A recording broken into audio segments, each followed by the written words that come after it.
बेटा मेरा last class जो हमारी चल रही थी डिस्कशन वो थी इन्फ्लेशन के हवाले से। हम लोगों ने इन्फ्लेशन डिस्कस किया था। इन्फ्लेशन के हम लोगों ने अफेक्ट्स वाले इफेक्ट्स डिस्कस किए थे। बेटा दोनों हैं इसके अंदर, क्रैश वाले भी हैं और रेगुलर ग्रुप वाले भी हैं, दोनों हैं।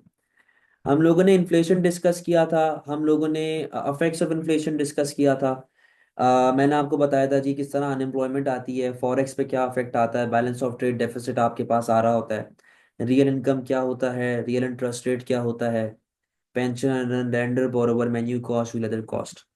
इज इन्फ्लेशन हार्मफुल और नॉट, मैंने कहा था ये चीज छोड़ दें फिलहाल के लिए, आगे जाके बताऊंगा क्या होता है। फिलहाल के लिए आप लोग ये समझें, ओए, फिलहाल के लिए आप लोग ये समझो कि इंटरनल और एक्सटर्नल इफेक्ट्स ऑफ इन्फ्लेशन में क्या डिफरेंस होता है। बेटा देखो, इंटरनल इफेक्ट ऑफ इन्फ्लेशन इस तरह समझो कि यार आपके घर में अगर कोई चीज होती है तो वो घर के अंदर रहने वाले लोगों को अफेक्ट करता है, तो वो घर का इंटरनल इफेक्ट है। अगर आपकी वजह से आपके बाहर वाले लोगों को, आपके पड़ोसी को या किसी को नुकसान होता है तो वो एक्सटर्नल इफेक्ट है। सेम इसी तरह when we talk about internal effect तो हम लोग वो कॉन्सिक्वेंसेस देख रहे होते हैं जो आपके मुल्क के अंदर आ रहे हैं। जब आपका अफेक्ट आपके इंटरनेशनल ट्रेड को अफेक्ट करे, आपकी करेंसी को अफेक्ट करे, बाहर वाले मुल्क के रिलेशंस को अफेक्ट करे, वो एक्सटर्नल अफेक्ट होता है। अगर एक क्वेश्चन आता है, मैं उसके लिए बता रहा हूँ आपको कि डिफरेंस बता दें इंटरनल एक्सटर्नल इफेक्ट के अंदर क्या डिफरेंस है। तो बेटा देखो, जो बेरोजगारी हो रही है ना, ये आपके मुल्क में हो रही है, ठीक है ना। ये बेरोजगारी जो हो रही है ये आपके मुल्क में हो रही है, तो ये इंटरनल इफेक्ट ऑफ इन्फ्लेशन है। Menu cost, two leather cost, pension, lender, borrower, ये सब इंटरनल इफेक्ट है, ये आपकी प्रॉब्लम क्रिएट हो रही है। बट अगर हम लोग बात करते हैं एक्सचेंज रेट की या फिर बैलेंस ऑफ ट्रेड डेफिसिट की, तो ये एक्सटर्नल इफेक्ट ऑफ इन्फ्लेशन कहलाया जाएगा। एक्सटर्नल कैसे कहलाया जाएगा? क्योंकि ये आपके इंटरनेशनल रिलेशंस को अफेक्ट कर रहा है, समझते हैं बात को। तो वो फिर एक्सटर्नल इफेक्ट ऑफ इन्फ्लेशन कहलाया जाएगा। तो एक बेसिक सा डिफरेंस था जो मैंने क्लियर करना था।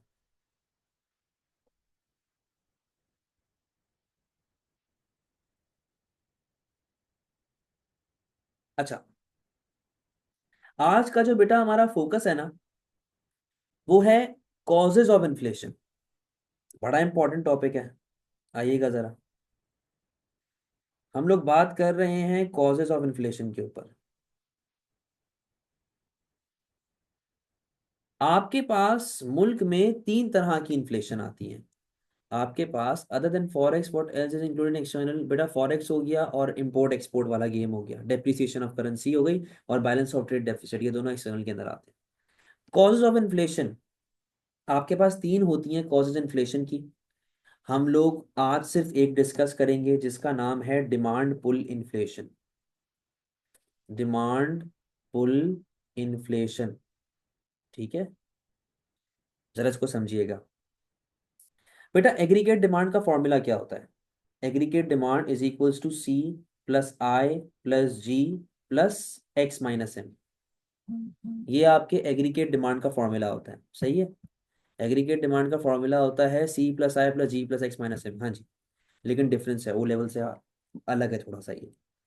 बेटा अगर मैं यहाँ पे एक सिंपल सी डायग्राम बनाता हूँ, इधर आ गई प्राइस, ठीक है, यहाँ पे आ गई आपके पास जीडीपी। देखिए मैक्रो इकोनॉमिक्स में आप एक्स एक्सिस पे कभी भी क्वांटिटी नहीं लिखेंगे। आप या तो जीडीपी लिख लो, या रियल इनकम लिख लो, या नेशनल इनकम लिख लो, या नेशनल आउटपुट लिख लो, कुछ भी लिख लो। आ गया था, सॉरी जरा इंटरनेट का इशू आ गया था, एक सेकंड रुकिए, मैं स्क्रीन शेयर कर रहा हूँ वापस से।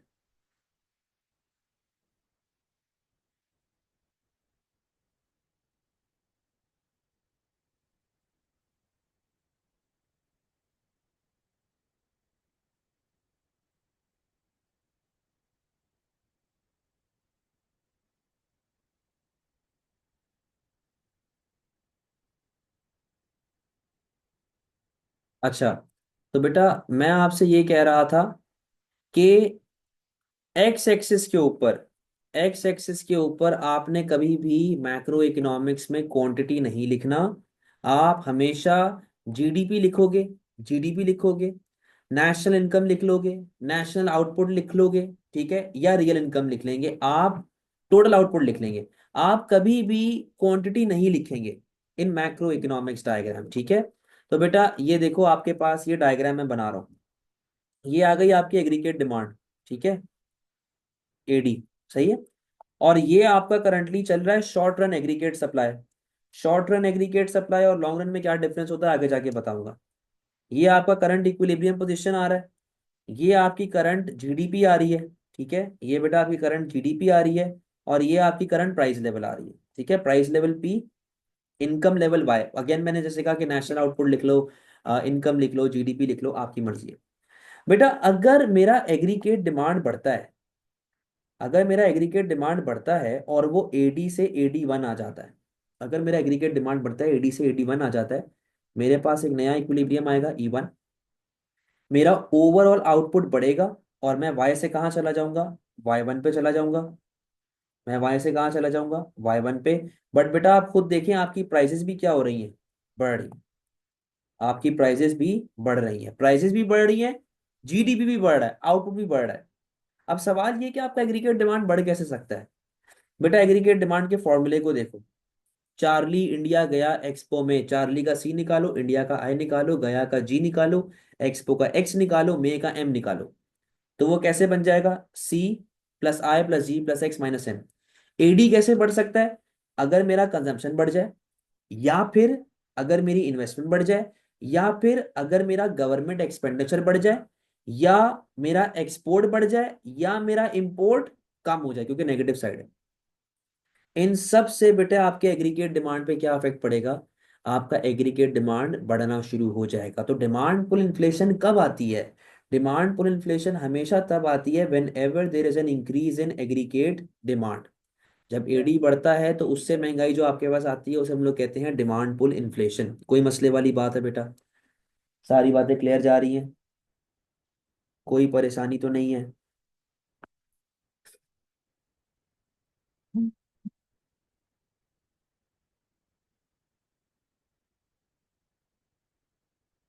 Very good, very good, very good, शाबाश।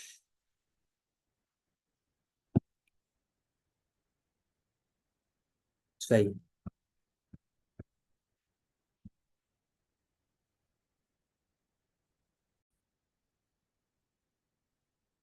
ठीक है भाई। तो aggregate demand in in components की वजह से बढ़ सकता है, और जब ये बढ़ेगा तो there will always be increase in price level. सवाल ये है कि सर ये कैसे बढ़ सकता है, बेटा यहाँ पे आओ जरा। हम अलग अलग कंपोनेंट्स के बारे में बात करेंगे, पहले बात करते हैं सी के बारे में, कंजम्पशन।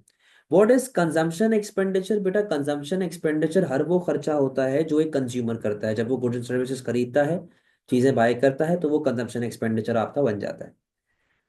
अगर मैं कहता हूं कि लेट से गवर्नमेंट ने टैक्सेस कम कर दिए, जब गवर्नमेंट टैक्सेस कम करेगा तो उससे कंज्यूमर की इनकम बढ़ेगी, और बेटा जब कंज्यूमर की इनकम बढ़ती है तो उसकी स्पेंडिंग बढ़ती है, स्पेंडिंग बढ़ेगी तो कंजम्पशन बढ़ेगी, और कंजम्पशन बढ़ने से आपकी ओवरऑल एग्रीगेट डिमांड बढ़ना शुरू हो जाती है, ठीक है।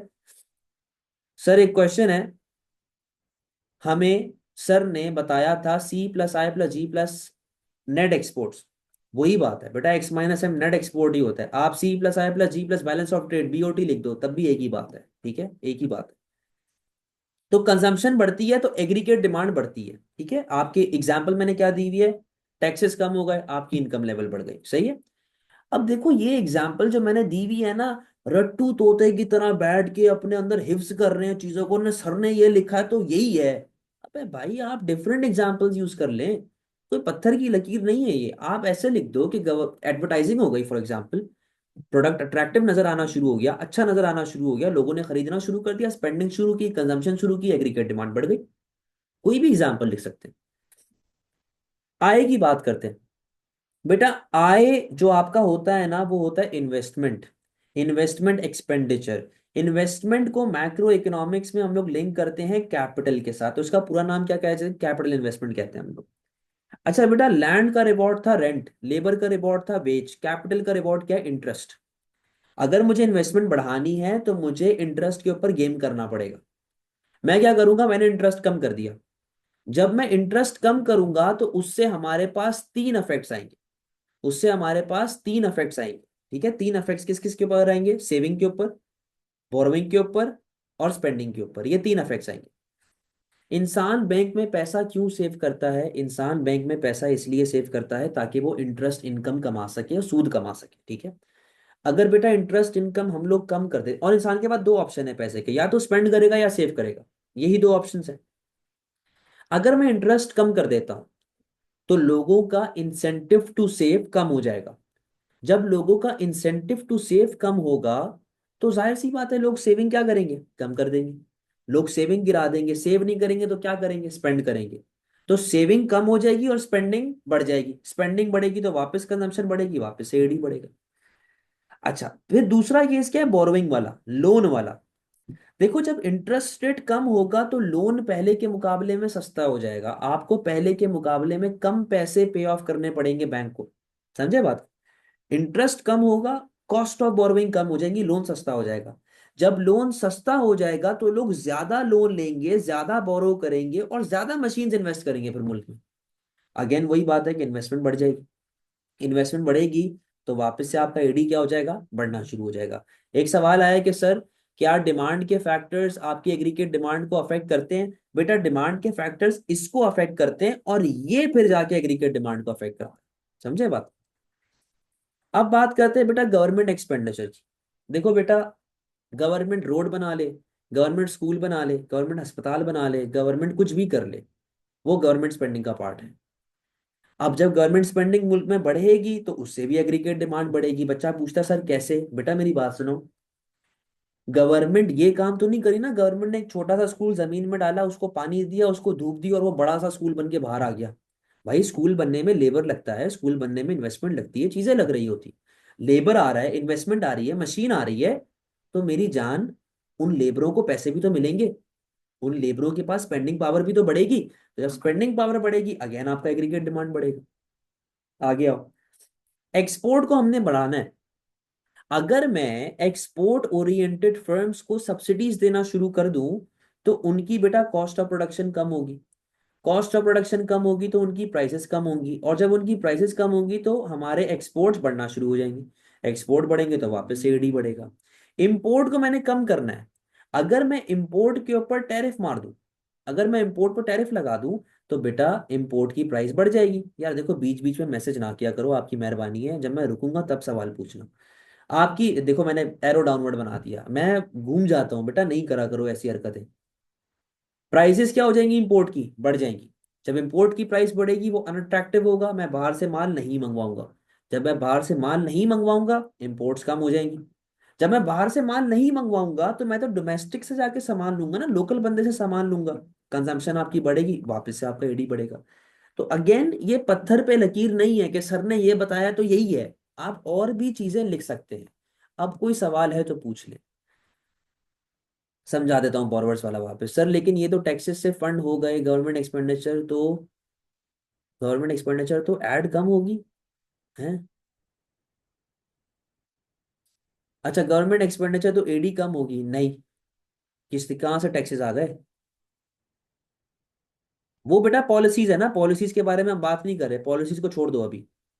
सर एक्सपोर्ट प्राइसेस बढ़ाएंगे या प्राइस लेवल, एक्सपोर्ट प्राइसेस कम करेंगे ताकि आपकी एक्सपोर्ट्स बढ़ना शुरू हो जाए। तो जब एक्सपोर्ट्स बढ़ेंगी उससे एडी बढ़ता है, जिससे आपकी प्राइसेस बढ़ना शुरू हो जाती। ठीक है। अब्दुल हादी हम लोग पॉलिसीज की बात बाद में करेंगे। मासूमा का सवाल था कि सर बोरोइंग वाला वापस से समझा दें। बेटा बात सुनो, इंटरेस्ट रेट चल रहा था 10%, अगर आप 100 रुपए का लोन लेते हैं तो आपको 110 रुपए वापस करने पड़ेंगे। अब इंटरेस्ट रेट हो गया 5%, तो अगर आप 100 रुपए का लोन लेते हैं तो आपको 105 रुपया वापस करना पड़ेगा। यानी कि पहले के मुकाबले में कम पैसे वापस करने पड़े। जब आप कम पैसे वापस करेंगे तो लोगों के लिए कॉस्ट ऑफ बोरोइंग कम हो जाएगी। कॉस्ट ऑफ बोरोइंग कम होगी तो मैं ज्यादा बोरो करूंगा, ज्यादा लोन लूंगा, ज्यादा इन्वेस्टमेंट करूंगा। समझे बात को। अच्छा फिर क्या सवाल आया हुआ है सर, इन्वेस्टमेंट इन्वेस्टमेंट मैंने बता दिया राबिया बेटा, वापस से कोई सवाल अगर और भी है इन्वेस्टमेंट रिलेटेड तो वापस पूछ लें।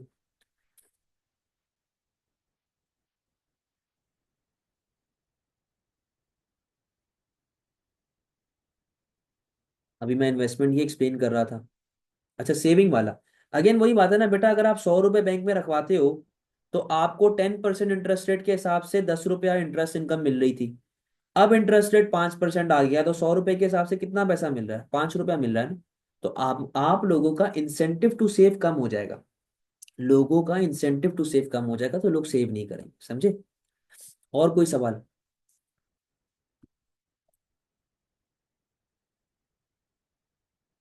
और कोई सवाल?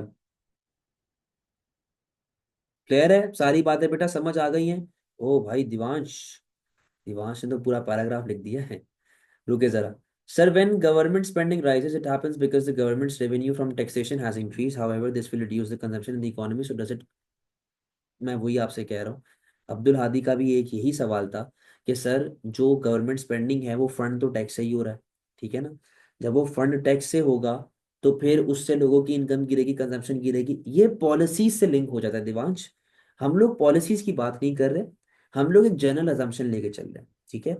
हो सकता है मैं गवर्नमेंट बाहर से लोन लेके इन्वेस्टमेंट कर दे, मुल्क में गवर्नमेंट स्पेंडिंग कर दे, इस तरह पाकिस्तान की गवर्नमेंट करती है, बाहर से भीख मांग के यहाँ पे काम कर देती, थोड़ा बहुत जो हो जाता है। समझे बात को?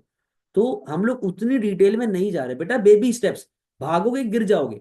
अभी आप लोगों के लिए चीज नहीं है, अभी सिर्फ सीखो। सर गवर्नमेंट स्पेंडिंग को टैक्स रेवेन्यू से लिंक कर सकते हैं? कर सकते हैं भाई, तीसरी बार ये बात बता रहा हूं कि वो पॉलिसीज का पार्ट है, उसके बारे में बात नहीं कर रहे हम लोग।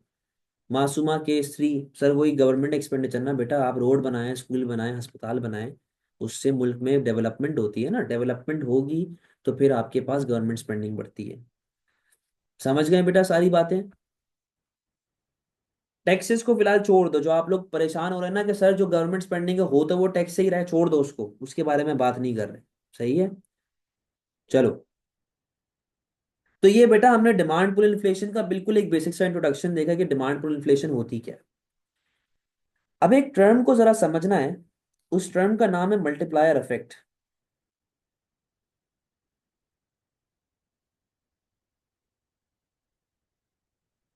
मल्टीप्लायर इफेक्ट क्या होता है? पहले तो देखो इसका मतलब इसके नाम में ही छुपा है, मल्टीप्लाई। मल्टीप्लाई का मतलब कंटिन्यूअसली बढ़ते रहना, एक्सपेंड होते रहना। अगर मैं एग्जांपल देता हूँ, जिस तरह पाकिस्तान इंडिया में हमारे यहाँ पे जैसे गांव देहात होते हैं, अगर एक बंदे ने दूसरे बंदे को मार दिया तो फिर वो खानदानी दुश्मनी बन जाती है। फैमिली ए वाले बंदे ने अगर फैमिली बी वाले को मार दिया तो बी वाला जाएगा ए को मारेगा, फिर ए वाला जाएगा बी को मारेगा, तो इस तरह से लड़ाई झगड़े चलते रहते हैं। फिर वो मामला खत्म होने के बजाय एक्सपेंड होता है, मल्टीप्लाई होता है, बढ़ता रहता है। फिर वो खानदानी दुश्मनियां होना शुरू हो जाती हैं। अगर आप लोगों ने सन ऑफ सरदार देखी हुई है उसकी, अजय देवगन की, उसमें यही सीन था कि वो बच्चा था जब उसके बाप का फड्डा था, वो बड़ा हुआ तब तक खानदानी दुश्मनी चल रही है, तो ये मल्टीप्लाई होता रहता है इफेक्ट।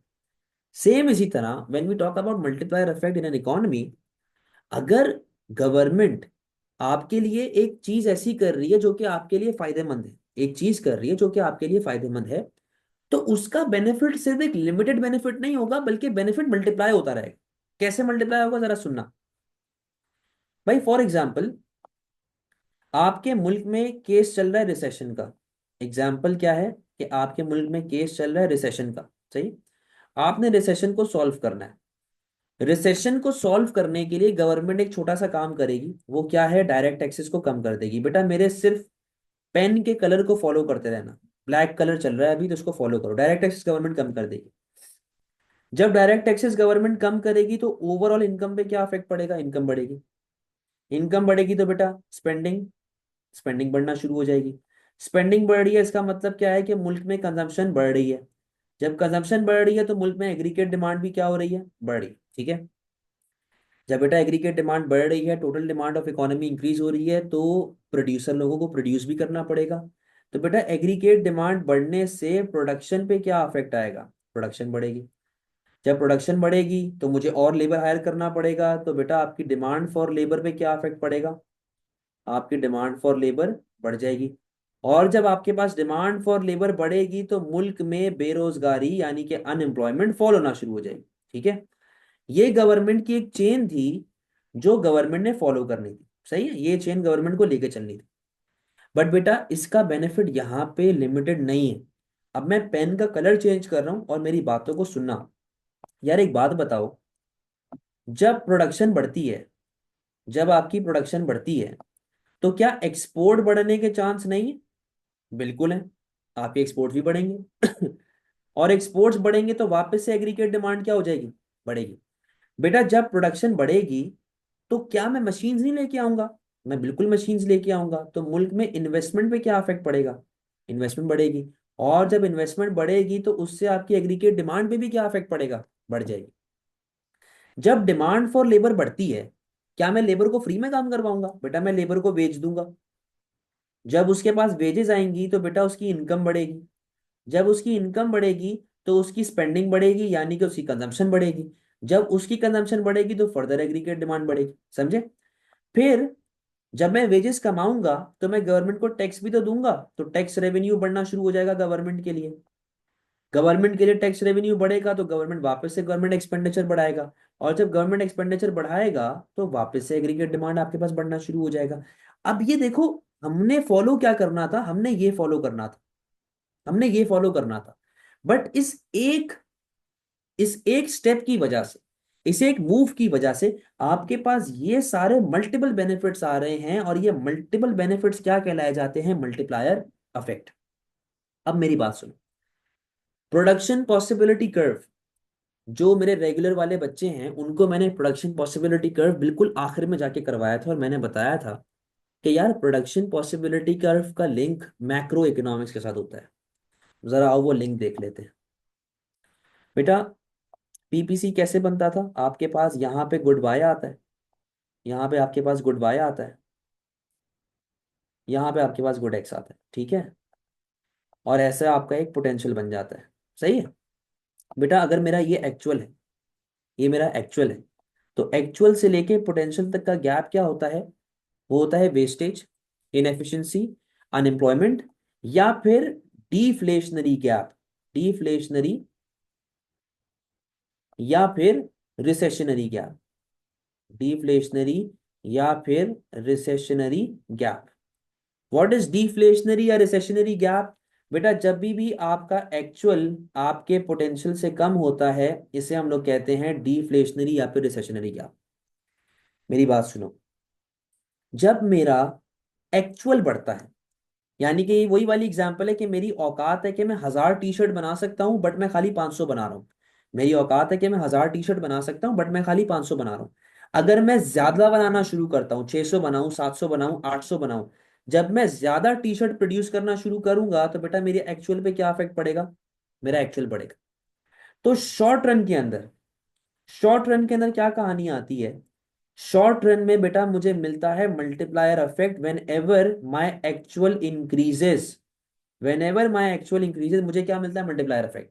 यानी कि सुनना, अभी सिर्फ सुनो। मेरी औकात है 1000 की, ठीक है ना? मैं 500 बना रहा हूं। मेरे पास आयान आया, सर 600 चाहिए। मेरे पास कैपेसिटी है ना 600 बनाने की, कि मेरी लिमिट तो 1000 की है। मैंने 600 बना दी।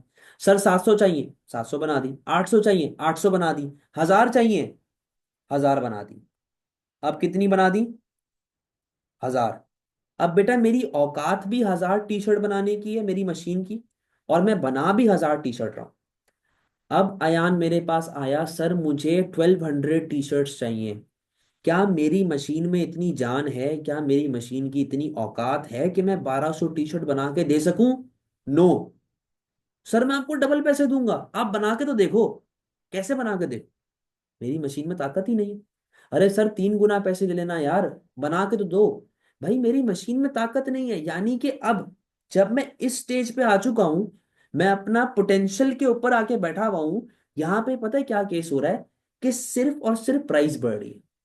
अयान कह रहा है सर डबल पैसा दूंगा, ट्रिपल पैसा दूंगा, 4 गुना दूंगा। बट मेरी औकात अपनी जगह पर बैठी हुई है। मैं 1000 टी शर्ट से ऊपर नहीं जा सकता। मेरी प्राइजेस बढ़ती जा रही हैं बट मैं 1000 टी शर्ट से ऊपर नहीं जा सकता। और बेटा इस केस को, कि जब आपके पास सिर्फ और सिर्फ प्राइजेस बढ़ रही हो बट आपका आउटपुट इंक्रीज ना हो रहा हो, इस केस को हम लोग कहते हैं हाइपर इन्फ्लेशन। और लॉन्ग रन में हमारे पास ये हाइपर इन्फ्लेशन में कन्वर्ट हो जाता है। हम लोगों ने लास्ट क्लास में ड्रॉबैक्स देखे थे इन्फ्लेशन के, कि भाई मेन्यू कॉस्ट हो गई, शू लेदर कॉस्ट हो गई, लेंडर बोरवर, ये वो। बट बेटा ये जो केस है ना, ये आपके लिए है benefits of inflation, positives of inflation. अब बच्चा मुझसे पूछता है सर इन्फ्लेशन तो हमेशा ही खतरनाक होती है। मेरी बात सुनो। ये डायग्राम आप लोगों ने बनाई अभी, ठीक है ना? एडी बढ़ रहा है, प्राइसेस बढ़ रही है, माना। मैं इसको इनकार नहीं कर रहा, आपकी प्राइस बढ़ गई, मुल्क में इन्फ्लेशन आ गया। बट बेटा जीडीपी भी तो बढ़ रहा है तुम्हारा। या जीडीपी नहीं बढ़ रहा? बता दो मुझे। आपका जीडीपी बढ़ रहा है। जीडीपी बढ़ने का मतलब क्या है कि आपके मुल्क में इकोनॉमिक ग्रोथ आ रही है, आपके मुल्क में मल्टीप्लायर इफेक्ट आ रहा है, आपके मुल्क में एम्प्लॉयमेंट क्रिएट हो रही है भाई। समझे? लेकिन ये सिर्फ कब तक फायदेमंद है, ये सिर्फ तब तक फायदेमंद है जब तक आप अपनी औकात पे ना बैठ जाए। जिस दिन आप अपनी औकात पे आके बैठ गए, लॉन्ग रन में यही मल्टीप्लायर इफेक्ट किसमें कन्वर्ट हो जाएगा? हाइपर इन्फ्लेशन में कन्वर्ट हो जाएगा। सवालों की बारिश करो।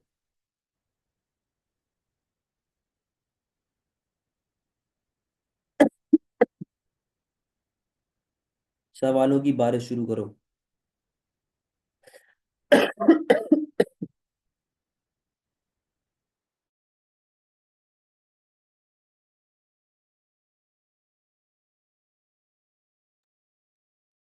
हम्म, क्या वापस एक्सप्लेन करूं मासूमा बेटा? चीज बताया करो ना, पूरा केस थोड़ी बताऊंगा। लॉन्ग टर्म इफेक्ट में कैसे कन्वर्ट होगा? बेटा लॉन्ग टर्म इफेक्ट में वो ऐसे जाता है कि जैसे मेरे पास, मैंने आपको एग्जांपल क्या दी थी कि मेरी औकात 1000 टी शर्ट बनाने की है। एक एक करके, एक एक करके बेटा, डिफ्लेशन डिसइंफ्लेशन की मैं अगली क्लास में बात करूंगा, अभी मैं इसके बारे में कोई बात नहीं कर रहा। ये मेरी औकात थी, ठीक है, ये मेरी औकात थी 1000 टी शर्ट की। मैं कितने बना रहा हूँ? 500। मैंने 600 बनाए, मैंने 800 बनाए, मैंने 1000 बनाए। 1000 तक की कैपेसिटी मेरे पास है। बट जब मैं 1000 बना लूंगा, मैं 1000 बना लूंगा, और मेरे पास अगर ऑर्डर आता है कि हमें 1500 टी शर्ट चाहिए, 1500 टी शर्ट चाहिए, क्या मैं वो ऑर्डर फुलफिल कर सकता हूँ? मैं ऑर्डर फुलफिल नहीं कर सकता। बोले मैं आपको डबल पैसे दूंगा, आपको ट्रिपल पैसे दूंगा, 4 गुना दूंगा, बट मेरी मशीन में इतनी ताकत नहीं है। तो बेटा इस स्टेज पे पता है क्या हो रहा है? इस स्टेज पे आपकी सिर्फ और सिर्फ प्राइसेस बढ़ रही हैं, जबकि आपका जीडीपी कैसा चल रहा है? कांस्टेंट, सेम, वो इंक्रीज नहीं हो रहा। इसीलिए लॉन्ग रन में या मल्टीप्लायर इफेक्ट इसमें कन्वर्ट हो जाता है, हाइपर इन्फ्लेशन के अंदर कन्वर्ट हो जाता है। अच्छा सर, वो नॉमिनल जीडीपी है, कौन सा नॉमिनल जीडीपी है भाई? ये देखो क्या लिखा हुआ है, रियल इनकम। अच्छा, डिफ्लेशन डिसइंफ्लेशन नेक्स्ट क्लास में बताएंगे, इसको छोड़ दें फिलहाल। जो प्राइस लेवल के इंक्रीज से इंक्रीज होगी, what does it mean by hyper inflation convert into multiplier effect? बेटा हाइपर इन्फ्लेशन तो मल्टीप्लायर में कन्वर्ट ही नहीं हो रही, मल्टीप्लायर हाइपर में कन्वर्ट होता है, मल्टीप्लायर हाइपर में कन्वर्ट होता है। बेटा इस तरह समझो, एक कहानी सुनो, एक कहानी सुनो। ये एक पानी की बाल्टी है, ठीक है, ये एक पानी की बाल्टी है। इस पानी की बाल्टी में यहां तक पानी भरने की लिमिट है, ठीक है, यहां तक लिमिट है। तो ये समझ लो कि ये पूरा चल रहा है आपका मल्टीप्लायर इफेक्ट, पानी भर रहा है, भर रहा है, भर रहा है, भर रहा है, भर रहा है। अब जब मैं इस स्टेज पे आ गया ना, अब पानी यहां से गिरना शुरू हो जाएगा। यानी कि मैं अपनी औकात से बढ़ के सोच रहा हूं। तो जब पानी गिरना शुरू हो जाएगा ना, इसका मतलब है कि आप किस में आ चुके हैं? हाइपर इन्फ्लेशन में। आपके पास कैपेसिटी और नहीं है, आपके पास और कैपेसिटी नहीं है। अच्छा, आयशा यासीन का आया, अनएम्प्लॉयमेंट गिरेगी, government spending since no unemployment benefit जी, और will we say as opportunity cost to government since spending on education, what is better to right? बेटा आप यहाँ के आयशा यहाँ पे ये बात कर सकती हैं कि जब, अगर आप अनएम्प्लॉयमेंट बेनिफिट्स नहीं दे रहे, आप अनएम्प्लॉयमेंट बेनिफिट नहीं दे रहे, तो आप दूसरे कामों पे पैसे लगा दो। देखो अपॉर्चुनिटी कॉस्ट थी ना अनएम्प्लॉयमेंट बेनिफिट देने की, कि आप गरीब जो बेरोजगार थे उनको पैसे दे रहे थे, अब यही पैसा आप स्कूल्स पे लगा दें, एक्सपोर्ट्स पे लगा दें। सर जो जीडीपी प्राइस लेवल के इंक्रीज से इंक्रीज होगी, वो तो नॉमिनल जीडीपी। बेटा देखो यार, आप लोग इस चीज को क्यों नहीं समझ रहे हो? मैंने अब तक कोई जीडीपी, नॉमिनल रियल जीडीपी की कोई बात की है? देखो जो टॉपिक चल रहा है उस टॉपिक से रिलेटेड बात करें। आपकी बात सही है, अब्दुल आदि गलत नहीं कह रहे हो, बट मैंने ये चीज पढ़ाई नहीं अभी तक। जो चीज मैंने नहीं पढ़ाई उसके बारे में आप लोग ना मुझसे पूछो, ना मैं आपको बताऊंगा। ये सारी चीजें आगे जाके डिस्कस करेंगे। Sir from all previous revenue earn, won't the firm be able to expand its capacity? ये देखो वापस पॉलिसी की बात कर रहे हो आप। मेरे बच्चों, मेरे शहजादों, मेरी शहजादियों, बेटा जो चीज मैंने नहीं बताई ना, उसके रिलेटेड सवाल नहीं पूछो। जो चीज मैं बता चुका हूं उससे रिलेटेड सवाल पूछो। ये सारी चीजें दिवांश, अब यही वाली बात मैं आगे जाके करूंगा बेटा, ये भी पॉलिसीज की बात है। समझे किस तरह हाइपर इन्फ्लेशन को सॉल्व करना है, क्या करना है, जरा समझें। क्योंकि देखो हर बच्चे को इतनी नॉलेज नहीं है, सही है ना? अगर मैं आपको एक आगे की बात बता दूंगा, एडवांस बात बता दूंगा, जिस बच्चे को नॉलेज नहीं है वो तो बेचारा परेशान हो जाएगा, बोलेगा सर पता नहीं क्या पढ़ा रहे हैं। समझे? स्टेप बाय स्टेप भाई, स्टेप बाय स्टेप।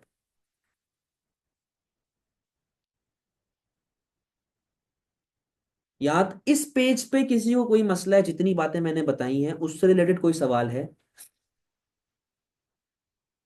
मायरा वापस से बता देते हैं। बेटा प्रोडक्शन पॉसिबिलिटी कर्व है, जो मैंने आपको बताया था कि ये आपकी लिमिट है 1000 यूनिट्स वाली। ठीक है, 1000 यूनिट्स की आपकी लिमिट है, आप असल में खाली 500 यूनिट बनाते हो। आप बढ़ सकते हैं आगे, आप आगे बढ़ रहे हैं। ठीक है, यहाँ पे मल्टीप्लायर आ रहा है, बट जब आप अपने पोटेंशियल पे आगे बैठ जाएंगे, इसे हम लोग कहते हैं हाइपर इन्फ्लेशन। कैसे आता है अभी बताऊंगा, अभी मैं बताऊंगा। यहाँ पे अभी तक कोई मसला तो नहीं है, मैं जाके हाइपर इन्फ्लेशन की कहानी स्टार्ट करूँ? कोर्स रिलेटेड पूछें, जितना हमने अब तक कर लिया है उसके अलावा मुझसे ना पूछे। सही है, वो सब पॉलिसीज, आप लोग पॉलिसीज पे भाग रहे हो, पॉलिसीज पे नहीं भागो। वेरी गुड, अब इधर आओ। बेटा प्राइस इलास्टिसिटी ऑफ सप्लाई, आप लोगों को पता है आपके पास चार तरह की, पांच तरह की होती थी: elastic, in elastic, perfectly elastic, perfectly in elastic और यूनिटरी इलास्टिक। ये आपके पास प्राइस इलास्टिसिटीज ऑफ सप्लाई थी। कहानी सुनो जरा। बेटा हम लोग यहाँ पे आप बात कर रहे हैं टाइप्स ऑफ इन्फ्लेशन की, टाइप्स ऑफ इन्फ्लेशन। सही है, सबसे पहला केस जो हमारे पास आता है ना, वो होता है नो इन्फ्लेशन वाला केस। सही है। अच्छा, यहां पर मैं इसको लिंक कर रहा हूँ प्राइस इलास्टिसिटी ऑफ सप्लाई के साथ, प्राइस इलास्टिसिटी ऑफ सप्लाई के साथ। आप सब लोगों ने ये टॉपिक पढ़ा हुआ है। बेटा इधर आओ जरा। फॉर एग्जाम्पल, कराची में जितने भी आम उगते हैं ना, इस तरह समझे, कराची में जितने भी आम उगते हैं उन सब का मालिक मैं हूँ। जितने दरख्त हैं, जितने पेड़ हैं, सब मेरे हैं। तो इसका मतलब क्या है कि मेरे पास अनलिमिटेड रिसोर्स है, मेरे पास अनलिमिटेड आउटपुट है। जब आपके पास अनलिमिटेड रिसोर्स होती है, इसका मतलब है कि आपके पास परफेक्टली इलास्टिक सप्लाई चल रही होती है। अभी जो मैं कॉन्सेप्ट समझा रहा हूँ, मुझसे बीच में कुछ नहीं पूछना, सिर्फ सुनो, सिर्फ सुनो, आराम से चिल होके सुनते रहो। तो बेटा जब मेरे पास अनलिमिटेड रिसोर्स है, तो इसका मतलब है कि मेरे पास परफेक्टली इलास्टिक सप्लाई चल रही होगी। ठीक है, thousands of resources, unlimited resources. यहाँ पे आओ जरा। ये मेरा एग्रीगेट डिमांड चल रहा है, ये मेरा शॉर्ट रन एग्रीगेट सप्लाई चल रहा है। ठीक है, करंटली आपके मुल्क में ये एक इक्विलिब्रियम है, ये आपका जीडीपी आ रहा है और ये आपके पास प्राइस लेवल आ रही है। सही है। अच्छा भाई, फॉर एग्जाम्पल मेरे पास अलिज्बा आती है, मैं आम बेचता हूँ और कराची में जितने आम है सब मेरे। अलिज्बा मेरे पास आती है, अलिज्बा मुझे कहती है कि सर गवर्नमेंट ने टैक्सेस कम कर दिए, जिसकी वजह से मेरी इनकम बढ़ गई है, तो मैं पहले के मुकाबले में ज्यादा आम खरीदना चाहती हूँ। यानी कि अलिज्बा की वजह से मुल्क में एग्रीगेट डिमांड क्या हो गई है, बढ़ गई। ठीक है, अब देखो मेरे पास अनलिमिटेड रिसोर्स है, मेरे पास अनलिमिटेड रिसोर्स है। तो मैंने अलिस्पा से कहा भाई कोई टेंशन नहीं है, आप ले जाए सामान, 10 रुपए किलो आम है, जितने चाहिए ले जाओ, बस 10 रुपए किलो के हिसाब से पैसे दे देना। ठीक है, तो बीइंग अ प्रोड्यूसर मैंने अपनी सप्लाई भी मुल्क में बढ़ा दी, क्योंकि लोगों को चाहिए। तो बेटा मेरी सप्लाई राइटवर्ड शिफ्ट कर रही है फ्रॉम SRAS टू SRAS 1। आपके पास इक्विलिब्रियम आ रहा है फ्रॉम E to E1। आपके पास इनकम लेवल बढ़ रही है, बट आपकी प्राइसेस पे कोई भी अफेक्ट नहीं आ रहा, आपकी प्राइसेस सेम चल रही, आपकी प्राइसेस सेम चल रही है। इसीलिए यहाँ पे क्या लिखा हुआ है, नो इन्फ्लेशन। अगर बेटा मैं इन दो इक्विलिब्रियम को जोड़ता हूं, तो आपके पास एक हॉरिजॉन्टल कर्व बन रहा है। जब आपके पास एक हॉरिजॉन्टल कर्व बन रहा है, तो ये इस चीज की इंडिकेशन दे रहा है कि आपके पास परफेक्टली इलास्टिक सप्लाई चल रही है। क्योंकि मैंने आपसे क्या कहा था कि मेरे पास अनलिमिटेड रिसोर्सेज हैं, मेरे पास अनलिमिटेड रिसोर्सेज हैं। तो सप्लाई आपकी कैसी बन रही है, परफेक्टली इलास्टिक सप्लाई। अच्छा अब आगे सुनो। बेटा सारी जिंदगी तो वो नहीं रहेगी अनलिमिटेड, सारी जिंदगी तो अनलिमिटेड नहीं रहेगी, कम भी तो होना शुरू होगी ना। अब हम लोग नो इन्फ्लेशन से एंटर होते हैं दूसरे केस में, जिसका नाम है माइल्ड इन्फ्लेशन। माइल्ड इन्फ्लेशन या फिर क्रीपिंग इन्फ्लेशन, दो नाम है इसके। अब कहानी सुनो। बेटा यहाँ पे आ गई प्राइस, यहाँ पे आ गया मेरे पास जीडीपी। ठीक है, इंसान है ना, इकोनॉमिक गुड है, दुनिया में हर चीज इकोनॉमिक गुड है, रिसोर्सेस आहिस्ता आहिस्ता कम होना शुरू होते हैं, सारी जिंदगी अनलिमिटेड नहीं रहती। अब बात सुनो, ये एग्रीगेट डिमांड आ रहा है, ये आपका शॉर्ट रन एग्रीगेट सप्लाई आ रहा है, SRAS AD। ठीक है, ये इक्विलिब्रियम आ रहा है, ये इनकम लेवल Y आ गई और ये प्राइस लेवल P आ गई। ठीक है, अब मेरे पास रयान आया, रयान ने कहा कि सर मैं बेरोजगार था, गवर्नमेंट ने रोड बनाने का एक प्रोजेक्ट मुझे दे दिया है, तो मेरी नौकरी लग गई है, तो मुझे आम खरीदने हैं, ज्यादा आम खरीदने हैं। तो रयान की वजह से एग्रीगेट डिमांड अब क्या हो रही है, बढ़ रही है। मैंने कहा यार देखो बात पता है क्या है, तुम्हें ज्यादा चाहिए ना ले जाओ, मुझे कोई मसला नहीं है, बीइंग अ प्रोड्यूसर मैं तो पैसे कमाने ही बैठा हूँ, तुम ले जाओ। लेकिन यार प्रॉब्लम पता है क्या है, कि आम आते हैं लिमिटेड सीजन के लिए, और रिसोर्स भी मेरी आहिस्ता आहिस्ता कम हो रही है, तो मैं ना तुमसे थोड़ी सी एक्स्ट्रा प्राइस लूँ, ज्यादा नहीं, ज्यादा नहीं, थोड़ी थोड़ी सी लूंगा प्राइस, बस बस थोड़ी सी। तो मैंने क्या किया, मैंने सप्लाई को बढ़ा दिया।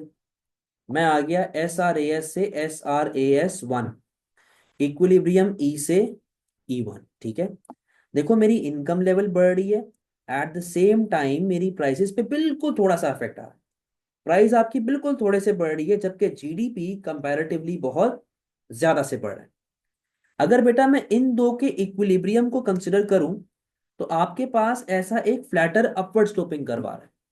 फ्लैटर अपवर्ड स्लोपिंग कर्व आपको इस चीज की इंडिकेशन दे रहा है कि ये कौन सी इलास्टिसिटी ऑफ सप्लाई है, ये आपके पास इलास्टिक सप्लाई है, ठीक है। ये आपके पास इलास्टिक सप्लाई है। अब बेटा इलास्टिक सप्लाई, प्राइस थोड़ी सी बढ़ रही है बट जीडीपी कंपैरेटिवली बहुत ज्यादा से बढ़ रहा है। तो ये हमारे पास केस किसके साथ लिंक हो रहा है, ये लिंक हो रहा है मल्टीप्लायर इफेक्ट के साथ, कि आपके पास मुल्क में इकोनॉमिक ग्रोथ आ रही है, आपके पास जीडीपी बढ़ रहा है, आपको फायदा हो रहा है, बूम आ रहा है, ये वो सारी चीजें। तो दो केसेस डिस्कस किए। पहला केस जहां पे आपकी प्राइस सेम है बट आपका जीडीपी बढ़ रहा है, ठीक है, ये पहला केस था। यहाँ पे अनलिमिटेड रिसोर्स थी, मैं लिख लेता हूँ यहाँ पे कि अनलिमिटेड रिसोर्स है, तो मैं जितना चाहूं बना सकता हूँ, बेच सकता हूँ, सीजन है ना, अभी तो सीजन शुरू हुआ है, अब अनलिमिटेड आम पड़े हुए। यहां पर रिसोर्सेस थोड़े से कम हो गए, ठीक है, थोड़े से कम हो गए। तो बेटा क्या हो रहा है कि प्राइसेस हल्के से बढ़ रही हैं, जबकि जीडीपी कंपैरेटिवली बहुत ज्यादा से बढ़ रहा है। सही है। अच्छा अब तीसरे केस पे आए। तीसरा हमारे पास है सप्रेस्ड इन्फ्लेशन।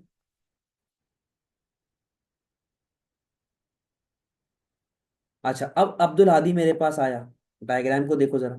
अब्दुल हादी आया, यहाँ पे बेटा प्राइस आ गई, यहाँ पे आपके पास जीडीपी आ गया, ठीक है। अब सीजन जा रहा है, जून जुलाई, मेरे ख्याल में ये 2 ही महीने होते हैं, अगस्त का भी चलो लगा लो, समझ लो अगस्त का फर्स्ट वीक चल रहा है जब आम का सीजन तकरीबन जाने वाला है। ये एग्रीगेट डिमांड आ गई, ठीक है, एडी। बट क्योंकि अब मेरे पास रिसोर्सेज काफी कम हो चुकी हैं, रिसोर्सेज मेरे पास बहुत ज्यादा कम हो चुकी हैं, तो मेरी सप्लाई कैसी हो जाएगी बेटा, एक इनइलास्टिक सप्लाई हो जाएगी, SRAS, ठीक है। एक इनइलास्टिक सप्लाई आ जाएगी, इक्विलिब्रियम ई, इनकम लेवल वाई, और प्राइसेस पी, ठीक है। अब्दुल हादी मेरे पास आया, कोई भी रीजन की वजह से अब्दुल हादी की भी डिमांड बढ़ रही है, जिससे पूरा पूरा एडी बढ़ रहा है, तो लो भाई डिमांड आपकी बढ़ गई, आप आ गए एडी से AD1। बट अब मैंने अब्दुल हादी को कहा कि देख भाई बात ये है, सीजन जा रहा है, मेरे पास रिसोर्स नहीं है कि मैं तुम्हें पूरा करूं, तो मैं अपनी सप्लाई थोड़ी सी बढ़ाऊंगा, देखो मेरे पास माल नहीं है, मैं थोड़ी सी सप्लाई बढ़ाऊंगा बट भाई प्राइस बहुत लूंगा, क्योंकि अब माल जा रहा है, सीजन जा रहा है। तो बेटा ये देखो, सप्लाई में आपका ऐसे ऊपर की तरफ थोड़ा सा शिफ्ट आएगा, आप आ गए SRAS से SRAS 1, इक्विलिब्रियम E1। आपके पास इनकम थोड़े से बढ़ रही है, जबकि प्राइसेस कंपैरेटिवली ज्यादा से बढ़ रही है, ठीक है। आपके पास प्राइसेस ज्यादा से बढ़ रही हैं और इनकम कंपैरेटिवली थोड़े से बढ़ रही है। अगर मैं इन दो इक्विलिब्रियम को जोड़ता हूं तो ये एक स्टीपर कर्व बन जाता है। स्टीपर कर्व से मुराद कि यहां पर आपकी इनइलास्टिक सप्लाई चल रही है, प्राइस क्वांटिटी, सप्लाई कैसी चल रही है, इनइलास्टिक, ठीक है। तो बेटा इधर आपके पास प्राइसेस ज्यादा से बढ़ रही हैं और आपका जीडीपी सिर्फ और सिर्फ थोड़े से बढ़ रहा है। अब मेरे पास सामियां आती हैं, फोर्थ केस, जो हमारे पास है हाइपर इन्फ्लेशन का। मेरे पास सामियां आई, देखो सीजन जा चुका है, सीजन खत्म हो गया है, मेरे पास गिनती के लेट से 10 किलो आम पड़े हैं बस, इसके अलावा मेरे पास कुछ नहीं है, सिर्फ 10 किलो आम है आखिरी। तो बेटा जब आखिरी मेरे पास 10 किलो आम होंगे, इसका मतलब है कि मेरी रिसोर्सेज कैसी हो चुकी है, मेरी रिसोर्स एकदम फिक्स हो चुकी है। यहाँ पे आ गई प्राइस, यहाँ पे आ गई जीडीपी, मेरी रिसोर्स एकदम फिक्स हो चुकी है, मेरी रिसोर्स एकदम फिक्स हो चुकी है, मेरे पास माल नहीं है, 10 किलो आखिरी पड़ा हुआ है। अच्छा भाई, ये एग्रीगेट सप्लाई आ गई, ये करंटली एग्रीगेट डिमांड चल रही है, ठीक है, एडी। यहाँ पे आ रहा है इक्विलिब्रियम ई और प्राइस लेवल पी। मेरे पास सामिया आई, सामिया ने कहा सर मुझे 50 किलो आम चाहिए। भाई मेरे पास कितने हैं 10 किलो, मेरे पास 10 किलो से ज़्यादा आम नहीं है। सामिया ने कहा सर मुझे 50 किलो आम चाहिए। मैंने कहा मैडम नहीं है। अरे देख लो यार होंगे। मैंने कहा भाई है ही नहीं, 10 किलो पड़े हुए, मैं आपको डबल पैसे दूंगी। सामिया ने कहा क्या सामिया के डबल पैसे देने से आम ज़्यादा बन जाएंगे? नहीं। मैंने कहा मैडम नहीं हो सकता। सर मैं आपको ट्रिपल पैसे दूंगी, आपको 4 गुना पैसे दूंगी, मुझे 50 किलो आम निकाल दो। यानी कि सामिया जब एग्रीगेट डिमांड इस स्टेज पे अगर बढ़ाती है, अगर इस स्टेज पे सामिया एग्रीगेट डिमांड बढ़ाती है, तो बेटा आप देखो आपका इक्विलिब्रियम इवन चला गया, आपकी प्राइसेस बढ़ गई, लेकिन आपका जीडीपी अभी भी कहाँ बैठा हुआ है? अपनी जगह पे। आपका जीडीपी अभी भी अपनी जगह पे बैठा हुआ है। यानी कि बेटा आपके पास हाइपर इन्फ्लेशन में प्राइसेस बढ़ती हैं, बट आपका जीडीपी हमेशा कैसा रहेगा? सेम। और अगर मैं इसको पीईएस के साथ लिंक करूं, यहाँ पे आ गई प्राइस, यहाँ पे आ गई क्वांटिटी, और आपके पास कर्व कैसा बन गया भाई, ये देख लो। ठीक है, परफेक्टली इनइलास्टिक। अभी भी सवाल नहीं पूछना, अभी रुक जाओ, सिर्फ सुनो। तो बेटा हम लोगों ने 4 टाइप्स ऑफ इन्फ्लेशन डिस्कस कर ली। नो इन्फ्लेशन, जहां पे प्राइस सेम है जीडीपी बढ़ता है। माइल्ड इन्फ्लेशन, प्राइस थोड़े से बढ़ेगा जीडीपी ज्यादा से बढ़ेगा। सप्रेस इन्फ्लेशन, प्राइस ज्यादा से बढ़ेगा जीडीपी थोड़े से बढ़ेगा। हाइपर इन्फ्लेशन, सिर्फ प्राइस बढ़ेगी जीडीपी पे कोई इफेक्ट नहीं आएगा। और हम लोगों ने शॉर्ट रन एग्रीगेट सप्लाई का भी केस देख लिया। शॉर्ट रन एग्रीगेट सप्लाई ऐसा नॉर्मल बनता है, अपवर्ड स्लोपिंग से एक नॉर्मल कर्व बनता है। But what about long run aggregate supply? What about long run aggregate supply? बेटा लॉन्ग रन एग्रीगेट सप्लाई जो आपका होता है ना, वो आप समझ ले कि थ्रू आउट जो आपकी सप्लाई लेवल चल रही होती है, थ्रू आउट जो उसकी साइकिल होती है, वो उसको रिप्रेजेंट कर रहा होता है। और थ्रू आउट साइकिल कैसे चली? पहले परफेक्टली इलास्टिक, फिर इलास्टिक, फिर इनइलास्टिक, और फिर परफेक्टली इनइलास्टिक। मैं बेटा इन सबको ऐड कर दूंगा। सबको ऐड करने के बाद लॉन्ग रन एग्रीगेट सप्लाई कैसा बनेगा जरा देखना। यहां पे आ गई प्राइस, यहां पे आ गई जीडीपी। सबसे पहले क्या था? Perfectly elastic. फिर क्या था? इलास्टिक। फिर क्या था? In elastic. और फिर क्या था? Perfectly in elastic. फिर क्या था बेटा? Perfectly in elastic. अब एग्जाम में आप ये डॉट डॉट वाली डायग्राम नहीं बनाएंगे, आप एक फ्री हैंड स्केच बनाएंगे ऐसे, perfectly elastic, elastic, in elastic, और फिर परफेक्टली इन इलास्टिक। सही है भाई? तो आप एग्जाम में ऐसा कर्व बनाएंगे। ये बन गया आपका लॉन्ग रन एग्रीगेट सप्लाई। अब इसको लिंक करो प्रोडक्शन पॉसिबिलिटी कर्व के साथ। यहां पे आओ, गुड वाई, गुड एक्स। बेटा मेरा पीपीसी की ये आपकी बाउंड्री है, यानी कि ये आपकी औकात है, आपके मुल्क की औकात है, आपकी लिमिट है कि आप इतना प्रोडक्ट बना सकते हैं। तो बेटा एल आर ए एस के हिसाब से ये भी तो आपकी लिमिट आ रही है। ये जो पॉइंट है, ये भी तो आपकी लिमिट को रिप्रेजेंट कर रहा है। तो ये भी क्या बन गई? आपकी औकात, वाई एफ। आप वाई 1 वाई 2 वाई 3 जो लिखना चाहे लिख लो। ये भी तो आपकी औकात है। अगर ये आपकी औकात है, तो ये भी तो आपकी औकात है। अच्छा, एग्जाम्पल लेके चलते हैं। बेटा मेरी औकात है, मेरी औकात है कि मैं 1000 यूनिट प्रोड्यूस कर सकता हूं। सही है? तो ये भी 1000 यूनिट की लाइन है, ये भी 1000 यूनिट की लाइन है।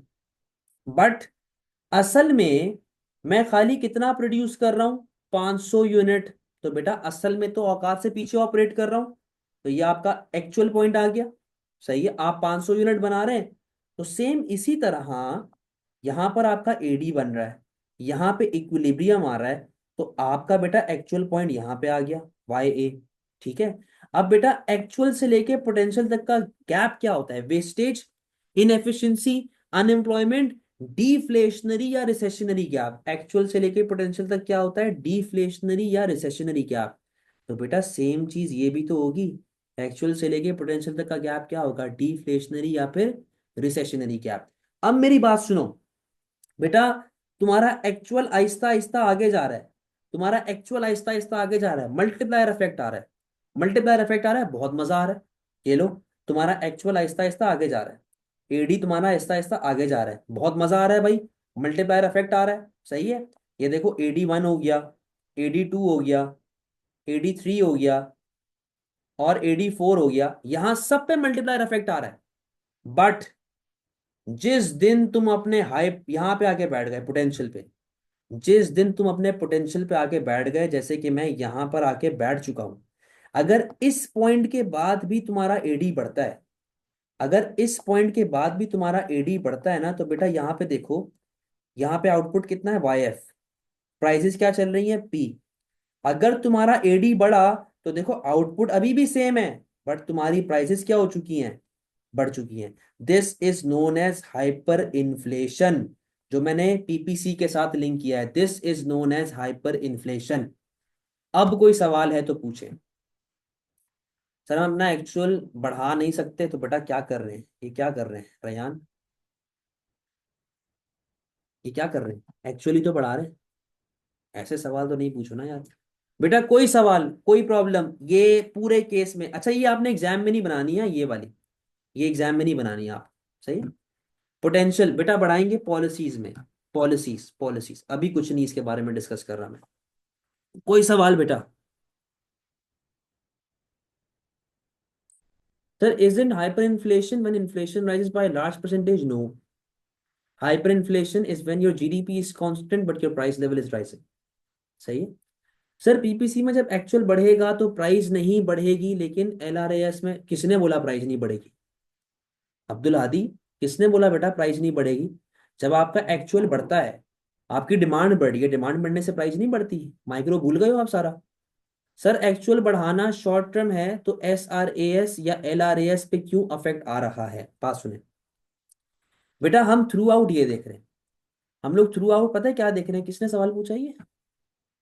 आयशा। आयशा, हम लोग थ्रू आउट ये देख रहे हैं कि हम लोग थ्रू आउट किस टाइप ऑफ इन्फ्लेशन पे बैठे हैं। अब आप ये देखें ना, यहाँ पे आप है नो इन्फ्लेशन पे, यहाँ पे आप है माइल्ड इन्फ्लेशन पे, यहाँ पे आप आ गए सप्रेस इन्फ्लेशन पे, ठीक है। और आप इस फेज में आ गए हैं हाइपर में। ये मैंने 12 मार्क वाले आंसर की डायग्राम बनाई हुई है। 12 मार्क के आंसर में आप ये डायग्राम बनाओ, ठीक है। 12 मार्क के आंसर में ये डायग्राम बनाएंगे। 8 मार्क के आंसर में आप ये डायग्राम बनाओगे, ये वाली, क्योंकि टाइम कम लगता है, टाइम आपने बचाना होता है, ठीक है। तो आप थ्रू आउट एक साइकिल देख रहे हैं कि हमारे मुल्क के हिसाब से क्या मामला चल रहे हैं एग्रीगेट डिमांड के। Sir please explain mild inflation again. बेटा माइल्ड इन्फ्लेशन में ये केस होता है कि हमारे पास रिसोर्सेज जो होती है ना, आहिस्ता आहिस्ता कम हो रही होती है, थोड़ी सी कम होती, ज्यादा कम नहीं होती। तो अब मुझे अंदाजा हो जाता है ना कि यार मेरे पास रिसोर्स कम होने का मसला शुरू हो गया है, तो मैं फिर पैसे जमा करना शुरू करता हूँ। मैंने कहा कि यार देखो प्राइसेस थोड़ी सी बढ़ाऊंगा, बट ओवरऑल तुम्हें सप्लाई कर दूंगा, टेंशन मत लो, तुम्हें सामान दे दूंगा। तो प्राइसेस थोड़े से बढ़ती है और GDP ज्यादा से बढ़ती है। Why are we linking LRAS with PPC? क्योंकि बेटा लिंक होता है। आप लोग शुरू में ही PPC पढ़ लेते हो, बचपन में ही, फर्स्ट चैप्टर में। PPC का तो पूरा लिंक बैठता है मैक्रो के साथ, मतलब एक LRAS से हम सारे ऐसा, हाँ बिल्कुल ऐसा ही, बिल्कुल ऐसा ही। सही कह रही हैं आयशा। अलिस्बा आपको समझ आया बेटा, PPC का लिंक है ही मैक्रो के साथ। वहां पर हम लोग माइक्रो में इंडिविजुअल बेसिस पे बात करते हैं, मैक्रो में पूरी इकोनॉमी के साथ लिंक बिठा देते हैं। अब देखो, कोई मसला तो नहीं ना बेटा, सारी बातें क्लियर हो गई हैं।